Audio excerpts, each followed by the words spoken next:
네, 안녕하세요. 여러분들의 종목 고민 상담 속 시원하게 해결해드리는 국고처 3부의 권미정입니다. 참 지난했던 9월이 끝났습니다. 지난 한 달 약세장의 투자 심리가 약화되면서 시장의 하루 평균 거래 대금이 연중 최저 수준을 나타내는데요. 어떻게 10월은 조금 달라질 수 있을까요? 10월 그리고 4분기에 대한 투자 전략을 이현상 파트너와 함께 나눠보겠습니다. 안녕하십니까? 네, 안녕하세요. 네, 안녕하십니까? 네네. 이번 주 좀 어떻게 보내셨어요? 이번 한 주 동안에 개인적으로는 아주 기분 좋게. 기분 좋게. 왜냐면 공휴일이지만. 예, 그렇습니다. 맞습니다. 네. 퐁당퐁당 공휴일이긴 했지만 그래도 휴일이 있어서 참 여유로웠던 한 주였습니다. 미국장은 우리가 퐁당퐁당 연휴로 쉬어가는 동안 또 열심히 미국 시장은 달려갔습니다. 특히 간밤에는 신규 취업자 수가 시장 예상을 압도하는 25만 4천 명으로 나타나면서 경기 침체 우려가 완화됐고요. 또 다우와 S&P 500은 사상 최고치를 나타냈습니다. 나스닥도 간밤에 1.2%가량 뛰었는데요. 어떻게 이번 주 미국 시장 얘기부터 해볼까요? 네. 자, 일단 미국 시장 한 주 동안의 분위기는 어땠습니까, 여러분들? 전체적으로 봤을 때는 전약 후강 정도를 보였다. 뭐 사실 앞서 우리 이제 앵커가 얘기했지만 간밤에 우리 이제 중요했던 그 9월 고용 보고서 발표가 있었습니다. 실업률은 예상보다 좀 빠져서 4.1이 나왔죠. 그리고 비농업 고용은 25만 7천. 사실 굉장히 강하게 나왔다. 사실 이걸 두고 처음에는 아마 미증 씨도 좀 헷갈렸을 수도 있습니다. 이걸 어떻게 해석해야 되는 건지. 뭐 예를 들어서 11월에 거의 뭐 금리를 50bp 내릴 수 있다. 이렇게 최근에 좀 있었는데 고용 발표 이후에는 동결하거나라도 좀 우세하게 이렇게 좀 올라오는 이런 분위기였는데 간밤 미증 씨는 장중 변동이 있었지만 결국에는 상승을 흘러왔고 한 주 동안에 흘러온 시장 분위기를 보면 전체적으로 주 초에는 좀 빠졌다가 주 후반으로 와서 마감, 그러니까 금요일장까지 좀 좋았기 때문에 전체적으로는 전약 후강의 그런 흐름을 보였다라는 것이죠. 그러면서 큰 흐름상으로는 여전히 미증시는 상승 추세에 있다. 이렇게 여러분들 보실 수 있겠습니다. 잠깐 한번 몇 가지 한번 보겠습니다. 다우지수 한번 보도록 할까요? 다우지수 한번 보겠습니다. 한 주 동안의 분위기는 이렇게 주 초에는 조금 밀렸지만 주 후반으로, 그러니까 금요일장에서 이렇게 좀 돌려놓으면서 전체적으로 주간 기준으로는 이런 봉을 만든 것이죠. 상승세를 이어가고 있다. 이렇게 볼 수 있겠고, 나스닥을 한번 보겠습니다. 최근에 뭐 반도체나 아니면 소위 빅테크 주식들, 뭐 중동 문제라든지 아니면 뭐 일본 뭐 불확실성이라든지 이런 거 감안해서 다소 좀 주가도 좀 밀리고 하면서 나스닥도 주초에는 좋지는 않았죠. 자, 그럼에도 불구하고 금요일장에서는 이렇게 좀 돌렸다. 뭐 이런 흐름이고요. 다우나 S&P 500은 이미 이제 고점을 넘겨서 있는 이런 신고가 영역에 있고, 나스닥 같은 경우에는 아직 고점을 넘기지 못했지만 여전히 이렇게 부러질 가능성은 좀 낮다. 개인적으로 제가 볼 때 증시에는 예를 들어서 지금 주변 변수라고 하면 중동 문제는 잠시 뒤에 유가 보여드리겠지만 국제유가 기준으로 $80 넘어서기 전까지는 증시에는 그렇게 큰 영향을 주지 않을 것이다. 악재는 신선한 악재가 있고 식상한 악재가 있는데 뭐 전쟁은 빨리 끝나면 좋겠죠. 주식하는 사람의 입장으로 봐서는 중동 문제는 지금 신선한 악재가 아닙니다. 식상한 악재가 돼버린 상태고, 그 다음에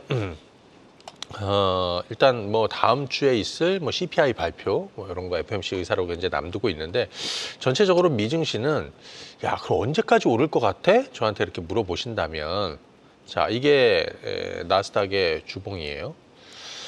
저는 미국 대선 끝나기 전까지 대선까지 미국 증시는 계속 오를 가능성이 높다. 왜냐하면 이제 금리는 사실은 지난번 연준이 한 단계 내렸으면 아마 증시가 요동쳤을 수도 있지만 두 번은 한 번에 내린 것이 저는 오히려 긍정적으로 본다라는 의견을 드렸고, 또 하나는 누가 되든 정책 모멘텀에 대한 이런 기대감들을 가지고 있기 때문에 증시 자체는 미국 대선 끝나기 전까지 우호적일 것이다라고 봅니다. 그 부분을 보시면서 가시면 좋을 것 같고, 다만 이제 큰 변수라고 하면 뭐 개인적으로는 좀 별로 없고, 일본 이제 새 총리가 있었잖아요. 우리 지난주에 28개로 그 총리 얘기를 하면서 이것이 향후에 일본은 금리를 올리겠죠. 그죠? 예, 그래서 그런 부분이 향후에 뭐 엔캐리 트레이드 청산이나 빅테크나 기술주나 이런 쪽으로 자금이 빠질 수도 있는 이런 구조를 좀 고민해 보셔야 된다는데, 근데 주초에 그런 흐름이 나왔어요. 지난주에 제가 말씀드린 대로. 하지만 전체 미국 시장은 미국 대선까지 계속 좋을 것이다. 개인적으로 그렇게 보고 있습니다. 몇 가지 한번 보겠습니다. 일본 니케이 한번 보도록 하겠습니다. 뭐 사실 그동안에는 우리가 잘 안 봤지만 최근에 일본 증시든 중국 증시도 좀 복원이 있는데, 자, 이거는 일본 니케이 225입니다. 자, 상당한 변동이 있습니다. 막 급락했다가 뭐 다시 또 좀 반등이 좀 나오고 있고 막 그러고 있습니다. 새 총리에 대한 어떤 불확실성이 지난주에 우리가 짚어드린 대로 증시에는 매파적 인물이기 때문에 뭐 그런 부분이 지금 일본 니케이에 좀 영향을 주고 있다라는 것이죠. 만약에 일본 니케이가 이런 식으로 좀 내려앉는다면 증시 자체에 영향을 좀 상당히 줄 가능성이 있겠죠. 그럴 때 여러분들이 어디로 도망을 가셔야 되는지 이 시간 통해서 잘 확인을 하셔야 될 것 같습니다. 예. 네. 자, 그다음에 중국장 한번 보도록 하겠습니다. 중국 시장은 뭐 최근에 가파르게 오르고 있어요. 추가 부양에 나설 것이다. 상해 지수. 거의 무슨 뭐 개별 종목 보듯이. 자, 여기서 한 가지 볼 건 뭐 중국이 경기 부양에 나서면서 우리가 이제 직접적으로 수혜받을 것들이 사실은 많지는 않아 보입니다. 그런데 바닥에 있던 대중국 관련한 섹터들이 있었죠. 뭐 예를 들면 뭐 게임이나 엔터나 뭐 아니면 뭐 화장품도 그러겠지만 뭐 게임, 엔터 또 뭐 이런 컨텐츠 관련한 종목들도 그렇고 그 종목들은 좀 연계해서 볼 필요가 있다 이렇게 보시고요. 국제 유가 한번 보겠습니다. 국제 유가는 이번 그 이스라엘하고 이란 문제 이 이슈로 국제 유가 좀 떴잖아요. 보시게 되면 70달러 수준에 있었는데 지금 한 75달러 수준까지 이렇게 올라왔습니다. 개인적으로 75달러 수준에서 왔다 갔다 하는 거는 뭐 증시에 큰 영향을 주지 않을 것 같고, 중동 문제가 급격하게 악화가 되면서 새로운 악재로 다가게 되는 거는 유가가 80달러를 넘어서는 시점이 될 것이다. 아마 80달러 넘어서기 전까지는 기존에 있었던 악재가 잡음이 계속 이어지는 정도로 우리는 좀 해석하고, 왜냐하면 주식하는 입장은 좀 다르니까요. 그렇게 보시는 게 좋겠다 이렇게 보시고요. 몇 가지 미국 주식들 좀 보도록 하겠습니다. 첫 번째는 마이크론 테크놀로지 한번 보겠습니다. 최근에 반도체주 실적 잘 나오면서 반도체주 상승을 좀 이끌었었던 시점이 이제 여기죠. 그런데 그때 우리가 점검하면서 야, 이게 좀 무겁다는 의견을 좀 드렸는데 그때서부터 계속 좀 내려와서 지금 옆으로 횡보하고 있습니다. 뭐 개인적으로 반도체주에 솔직히 전 별 관심은 없어서 다만 보여드리는 거죠. 보시다가 중대한 변곡점이 나올 때 의견을 드릴 텐데 지금은 좀 횡보하는 그림 정도가 가지 않을까 싶습니다. 엔비디아도 한번 볼까요? 이번 주에 젠슨 왕의 발언이 블랙엘 뭐 수요가 엄청나다. 뭐 그래 사실 예전 같았으면 폭발적으로 엔비디아 주가가 올랐을 거죠. 그런데 이 정도면 굉장히 약한 것이죠. 제가 이제 반도체는 엔비디아가 대장주였지만 엔비디아와 반도체는 약간의 지금 별개로 보입니다. 엔비디아가 오른다고 반도체가 따라오지 잘 않거든요. 최근 들어 그런 흐름들이 그러죠? 좀 강한 것 같아요. 엔비디아는 엔비디아고 반도체는 반도체다 이렇게 보입니다. 여타 반도체들이 다 따라가지 않는다는 거죠. 그 얘기는 반도체가 부진하더라도 엔비디아 주가는 여기서 계속 머물 가능성이 110달러 수준에서 계속 머물 가능성이 높다 이렇게 보입니다. 그러면 여러분들은 미국 주식들 중에서 어디에 관심을 두셔야 되냐. 지난주에 제가 팁을 또 드렸고 최근에도 몇 번 말씀을 드렸습니다. 앞으로 6개월, 1년 동안 여러분들이 가보셔야 되는 동네는 어디냐, 어떤 종목이냐, 뭘까요? 2차 전지. 2차 전지? 라고 그때 말씀. 어떤 종목일까요? 에코프로비엠을 그때 말씀해 주시지 않으셨나요? 미국 주식에서는 뭐였을까요? 테슬라. 테슬라를 보셔야 되겠습니다, 여러분들. 자, 테슬라 주가 얘기를 다시 한번 드리도록 하겠습니다. 뭐 단기적으로는 테슬라는 다음 주 10일 로보택시 공개가 있습니다. 그것이 폭발적인 테슬라 주가를 상승시킬 거라고 생각하지 않습니다. 그냥 모멘텀이지. 중요한 건 물론 이 회사는 이제 전기차 분야 종합 에너지 기업이나 다름없죠. 전기차 구조조정의 가장 큰 승자 수혜면서 가장 이제 살아남은 승자가 되겠죠. 테슬라라고 보여집니다. 그리고 개인적으로는 정책 불확실성을 벗게 될 것이다. 내년도에 다시 전기차 2차 전지는 재상승장으로 좀 돌아설 가능성이 좀 높다. 이번 대선이 끝나면 그 불확실성을 벗게 될 것이다. 소위 빅테크 주식들 중에서 가장 못 오른 한 종목을 저는 이 종목을 꼽겠습니다. 그래서 이번 주 같은 경우에 오히려 주가가 좀 빠지면서 한 240달러 부근에서 좋은 저가 매수 찬스가 있었지 않나 싶습니다. 다음 주 로보택시 공개한 이후에 주가가 뭐 날아갈 수도 있겠지만 그럴 가능성보다는 아마 기대감을 좀 반영하고 빠지는 이런 그림이 나올 텐데 그럴 때가 다시 또 기회가 되지 않을까 싶습니다. 테슬라 주가 얘기는 앞으로 한 봄쯤 돼서 또 주가가 어떻게 됐는지 지금은 240달러라는 걸 여러분들 기억해 두시고 보시면 좋을 것 같고요. 미국 시장 얘기는 뭐 여기까지 하시죠. 네, 좋습니다. 국내 시장도 한번 알아보도록 하죠. 이번 주 국내 시장은 징검다리 연휴 때문에 3거래일밖에 시장이 열리지 않았습니다.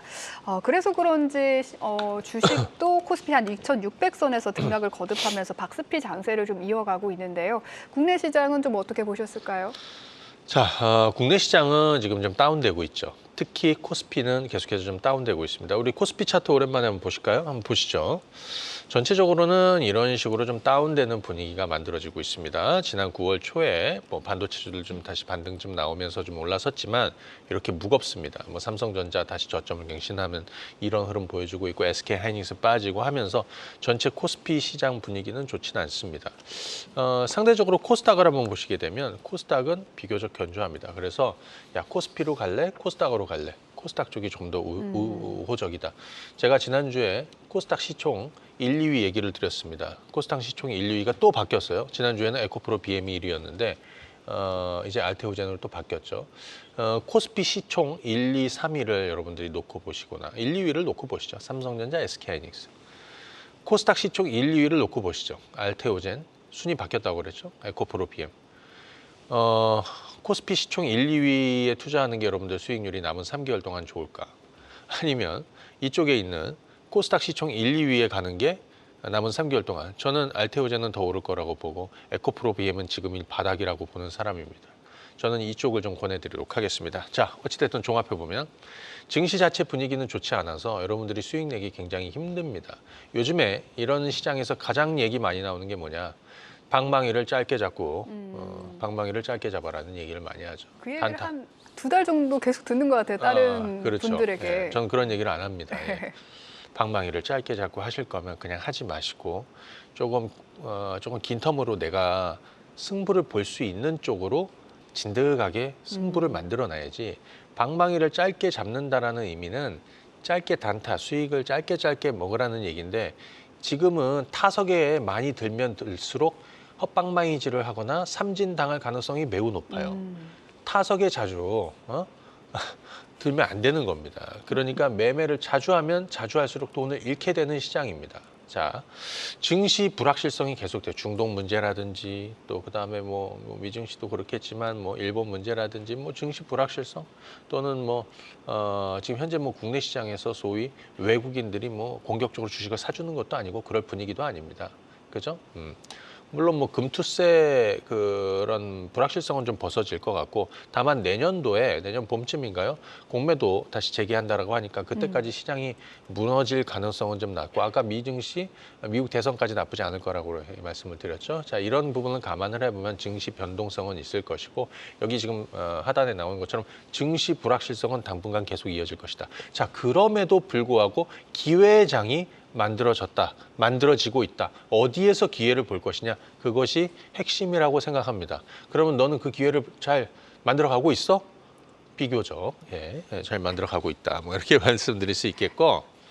자, 그래서 오늘은 좀 몇 가지 얘기해 드릴 건데요. 이거 좀 얘기하면서 뒷부분은 더 재밌어요. 잘 들어보시고. 자, 첫 번째는 이현상의 바이오텍 전성시대 시즌2가 지금 현재 순항 중이라는 거를 다시 한번 말씀드리고 싶습니다. 이번 한 주 동안의 흐름을 보시게 되면 최근 2주 동안 뭐 한 2, 3주 한번 보실까요? 잘 나가던 바이오가 독주 체제가 흔들렸다라는 얘기를 드렸습니다. 네.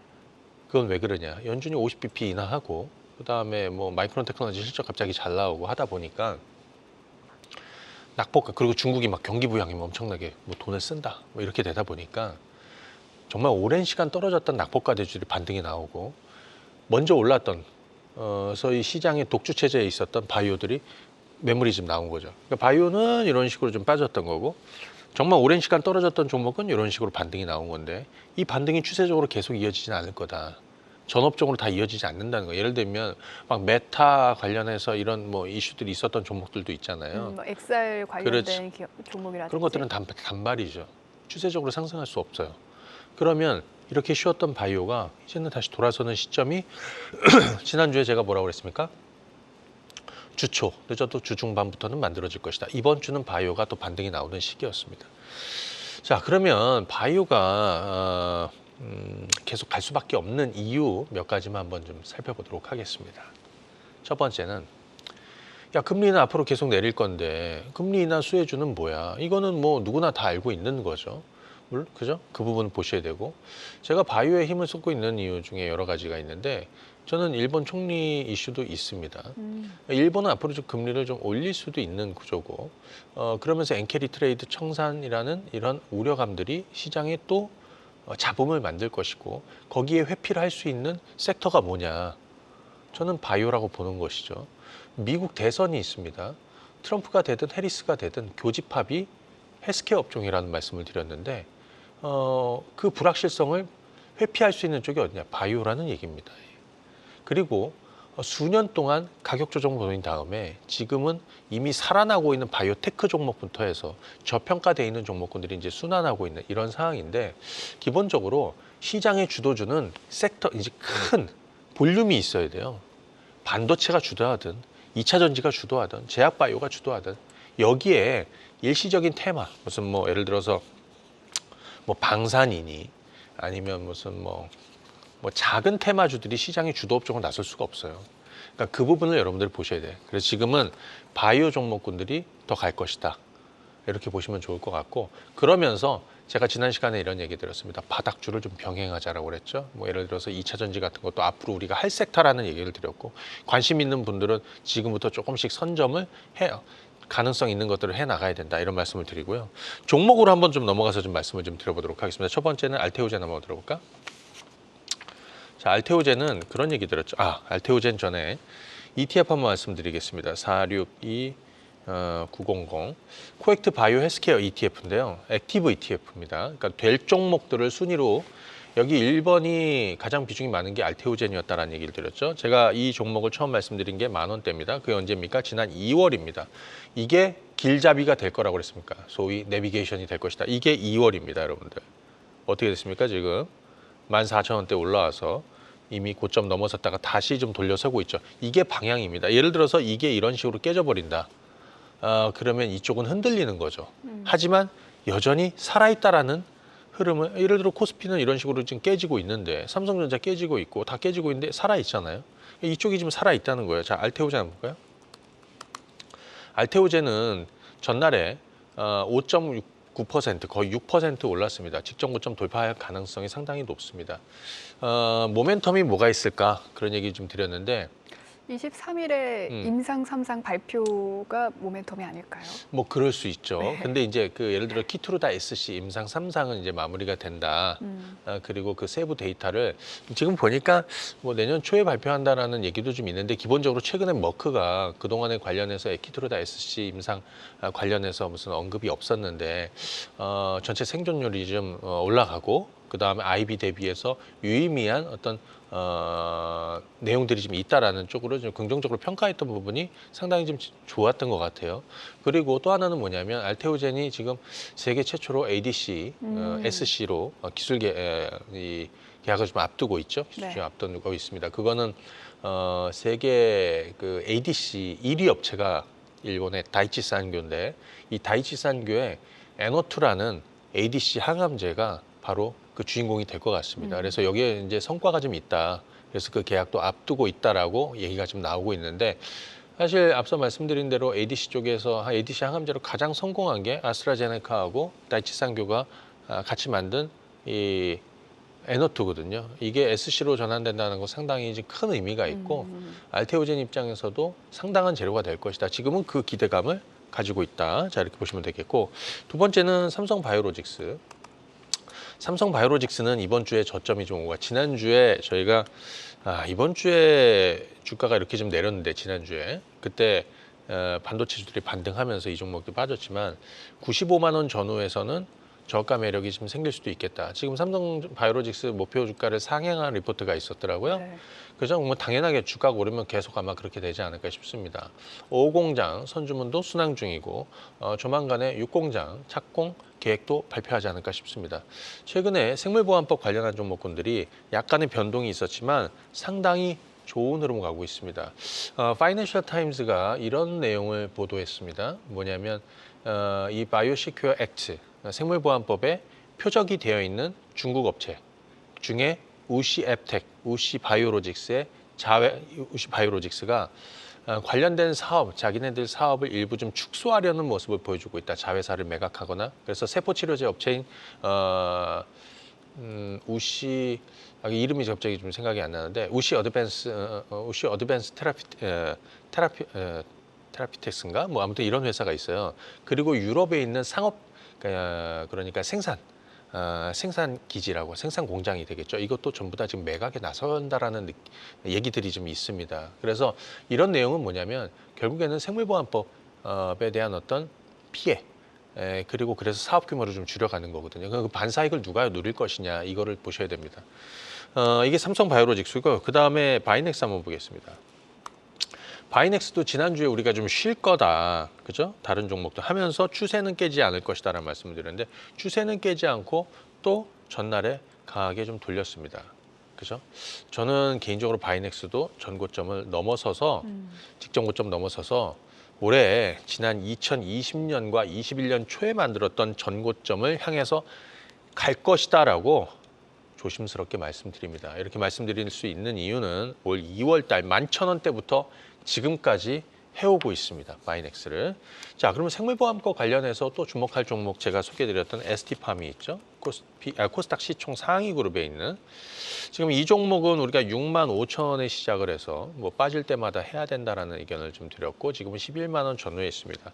이번 주에 굉장히 좋은 저가 매수 찬스가 되지 않았을까 싶습니다. ST팜은 mRNA 치료제, 리보액산 치료제 원료 약품 올리고를 생산하는 업체입니다. FDA CGMP 인증을 가지고 있는 4개, 글로벌 4개 업체들 중에서 3위 업체고 4위는 우시 바이오로직스 자회사인 우시 STA가 되겠습니다. 자, 그런데 ST팜이 올해 굉장히 재미난 내용이 있습니다. 그러니까 글로벌 빅파마하고 원료 공급을 계속해서 늘려가고 있는 거예요. 뭘 하고 있느냐? 최근에 노바티스의 고지혈증 치료제 렉비오 거기 원료 공급을 했고요. 시작한다라고 이제 나왔고요. 그 다음에 바이오젠의 스핀라자 그리고 지난 6월달에 제론이라는 회사가 혈액암 치료제 이메탈스타트를 FDA에서 허가를 받았는데 이게 이제 상업물량 실적이 언제 붙냐면 내년에 붙을 것 같습니다. 벌써 3개죠. 그리고 또 하나 재료가 뭐냐? 12월에 있습니다. 12월 19일로 알고 있는데 12월 19일에 고지혈증 치료제, 심혈관 치료제, 그 FDA 승인 여부가 있는데 아마 그게 허가가 나면 ST팜이 아마 원료 공급사로 참여해서 연내에 4개 원료 공급, 상업용 원료 공급을 시작을 한다. 그런데 내년도 한 2개 더 있거든요. 그래서 전체적으로 실적도 내년도에 더 좋아지겠죠. 제2올리고농도 돌아가고. 그러면 지금 자리는 어떤 자리냐? 지금 자리는 굉장히 좋은 자리라는 얘기예요. 자, 이렇게 보시면 되겠고 유한양행 볼까요? 제가 지금 얘기해드리는 종목군들이 우리가 다 지금 하고 있고 지난 반년 넘게 계속 해오고 있던 종목인데 하나도 깨지지 않습니다. 유한양행도 아직 깨지지 않았죠. 간밤에 전날에 무슨 얘기 있었습니까? 유한양행에 이번에 렉라자가 미국에서 연간 그 가격이 3억 정도가 한화로 3억 정도가 2억 9천, 3억 정도 책정이 됐다. 그런데 그게 제약사가 책정하는 게 아니에요. 제약사, 보험사, 그다음에 미국 같은 경우는 제약사, 보험사, PBM 여기가 다 합의를 봐야 가격을 책정할 수 있는데 경쟁사인 경쟁약이죠. 아스트라제네카의 타그리소보다 더 높게 책정이 됐다라는 얘기는 그만큼 효과에 대한 얘기들을 하고 있는 겁니다. 물론 좀 부담스러운 것도 있습니다. 환자 입장에서는. 왜냐하면 아미반타마 병용이기 때문에 그렇게 되면 뭐 연간 치료비가 한 7억 정도 든다는 거예요. 야, 상상이 잘 안 됩니다. 그러니까 참 건강해야 될 것 같아요. 예. 자, 그런데 유한양행의 핵심은 뭐라고 그랬죠? 존슨앤존슨의 리브리반트 SC, FDA에서 허가를 받느냐, 이게 굉장히 중요하죠.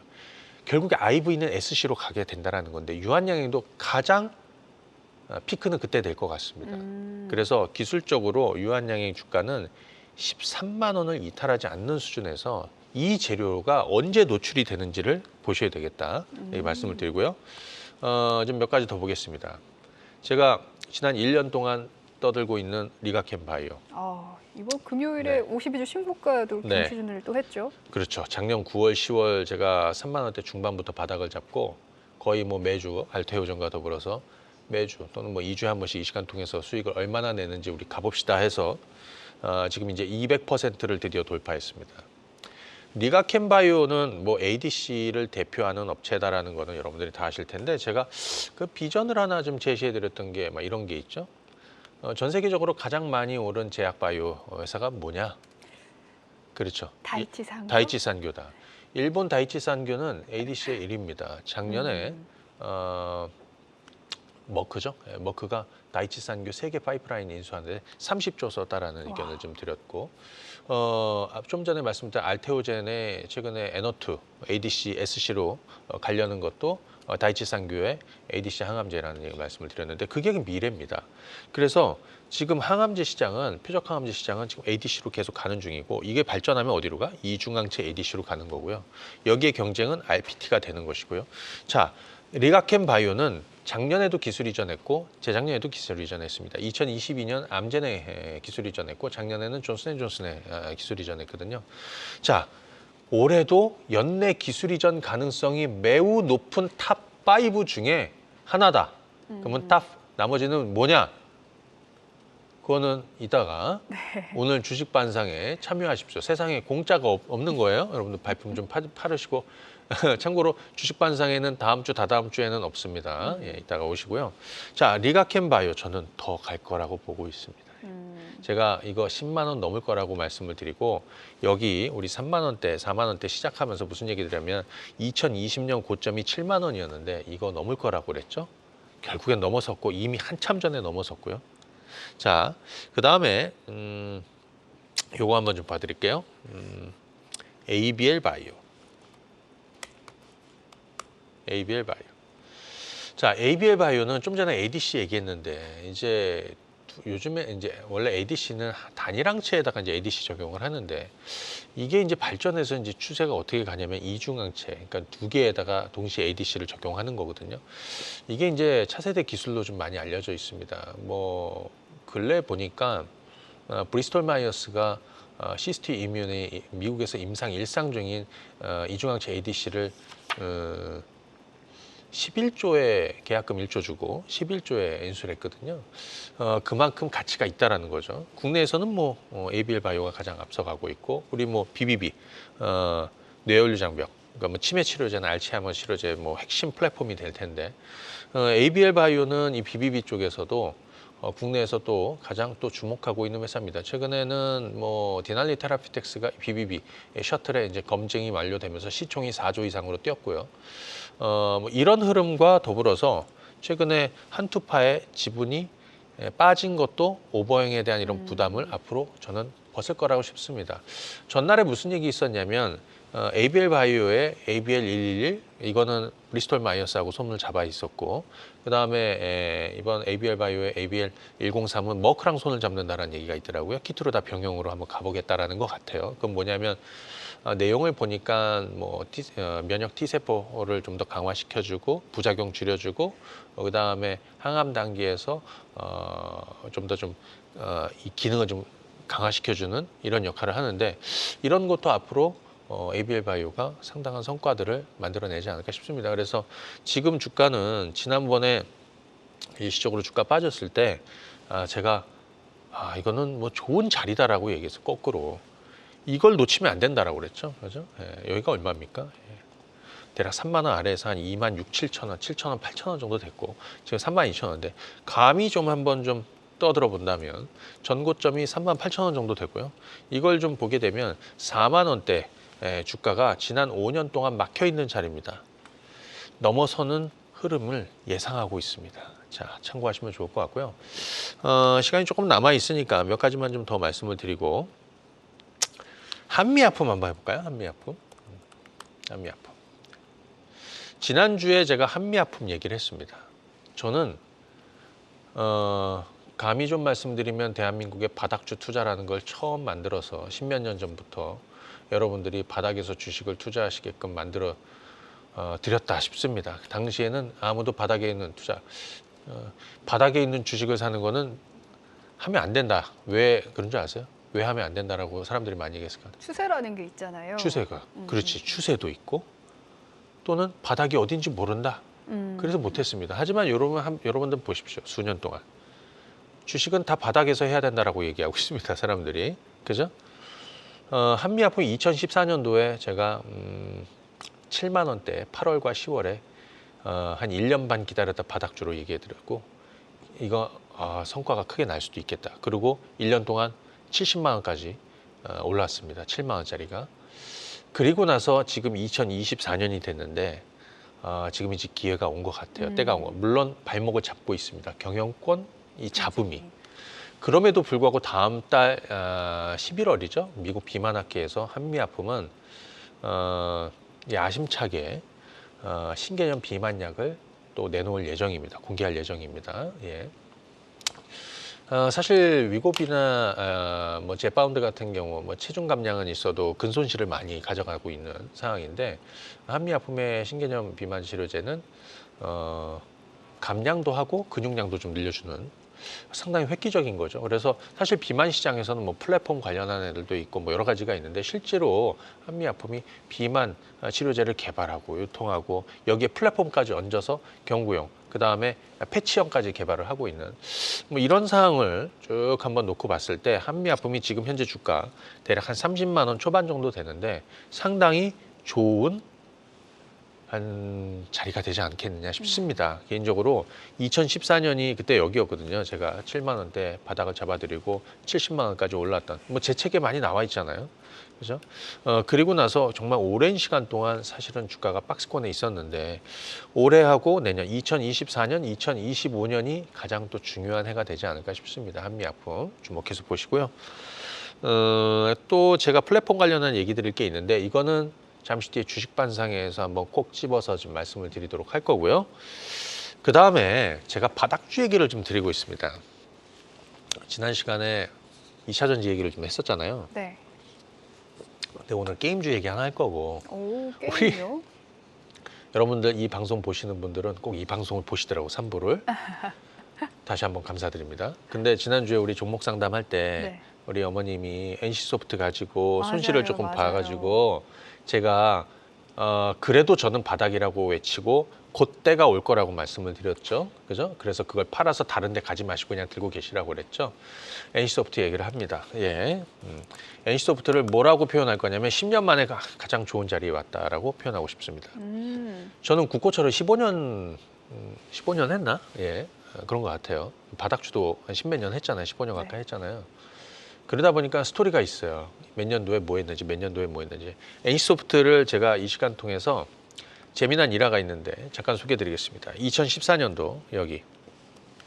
이때 제가 국고차 하고 있었고 NC소프트를 제가 2년 기다렸어요. 2년. 이때 이 주식을 사려고. 제가 사는 건 아니죠. 권유를 드리려고. 얼마였냐? 14만 원. 15만 원이 깨져서 14만 원이 바닥입니다. 드디어 왔습니다라고 얘기했습니다. 근데 14만 원이 깨져서 13만 원에 갔습니다. 13만 원이 바닥이라고 얘기했습니다. 근데 13만 원이 깨진 거예요. 그래서 12만 원대 갔습니다. 12만 원도 바닥입니다. 포기하지 마시고 12만 원도 바닥입니다.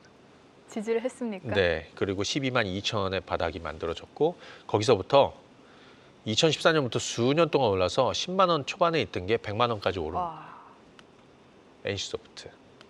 그때 많은 분들이 황금 바닥이 아니라 개바닥이라고 그랬어요. 개바닥으로 했습니다. 하지만 예, 저의 스타일이 있습니다. 예.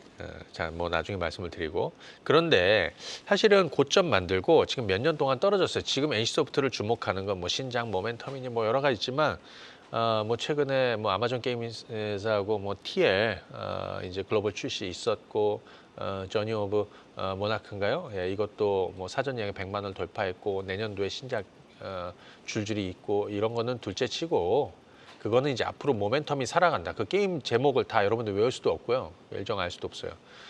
중요한 건 뭐냐면 모멘텀이 서서히 살아난다라는 쪽으로 보시고 NC소프트 바닥주에도 투자하는데 가장 최악이 언제인지를 한번 생각해 볼 필요가 있습니다. 이 NC소프트는 이렇게 한번 보시죠.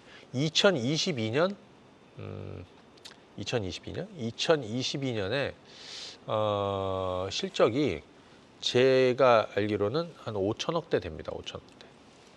2023년 이 연간 영업이익이 한 1,700억대 정도까지 떨어집니다. 올해는 한 700억대에서 한 800억 정도 할 것 같습니다. 사이 정도 될 것 같습니다. 최악이죠. 그러면 이 최악일 때 주식을 살 수 있을까? 못 삽니다. 그럼 어디서 사야 돼? 실적이 좋아진 다음에 확인하고 사라는 거. 그죠? 그러면 주가가 여기서 한 30-40%, 한 50%는 올라 있을 거란 말이에요. 내년도는 얼마 벌 것 같아? 영업이익 기준으로 한 2천억, 개인적으로는 좀 높게 본 한 2천억 중반, 한 2,500억 정도까지 나오죠. 2천억에서 2,500억 정도 될 것 같아요. 자, 뒤집어 얘기하면 올해가 바닥이고, 올해 바닥 중에서 1분기, 2분기, 3분기, 4분기 중에서 언제가 가장 좋은 시기냐? 기간 조정이 무르익는 4분기다. 그래서 지금이라고 생각합니다. 지난주에 방송 드리고 많은 분들이 NC소프트에 관심을 가졌다라고 알고 있습니다. 주가는 20만 9천, 21만 원을 그죠? 곧 넘어서지 않을까 싶습니다. 결국에 이런 종목은 어떻게 대응을 해야 되느냐? 이걸 가지고 단타를 하겠습니까? 방망이를 짧고 이런 종목을 해야 되겠습니까? 할 필요 없죠, 이런 거는. 예. 자, 이런 거는 장타를 치는 겁니다. 그래서 NC소프트는 얼마나 들고 있어야 돼? 자, 6개월은 들고 있어야 됩니다. 자, 그리고 시간 관계상 제가 오늘 바닥주 얘기를 하나 더 드려야 되는데 그거는 주식 반상회에서 하도록 하겠습니다. 네. 예, 잠시 뒤에 뵙죠. 네. 더 뒤이은 이야기는 주식 반상에서 또 이어지니까요. 함께 하시면 좋겠고요. 이야기를 들어보니까 바이오주에 대해서 추세는 아직 꺾이지 않았고 또 추가적인 주가 상승을 일으킬 만한 모멘텀은 무엇이 있었는지 오늘 종합적으로 좀 정리가 된 것 같습니다. 또 뿐만 아니라 바닥주도 말씀을 해주셨는데요. 이런 점들 참고하셔서 투자에 도움되시면 좋겠습니다.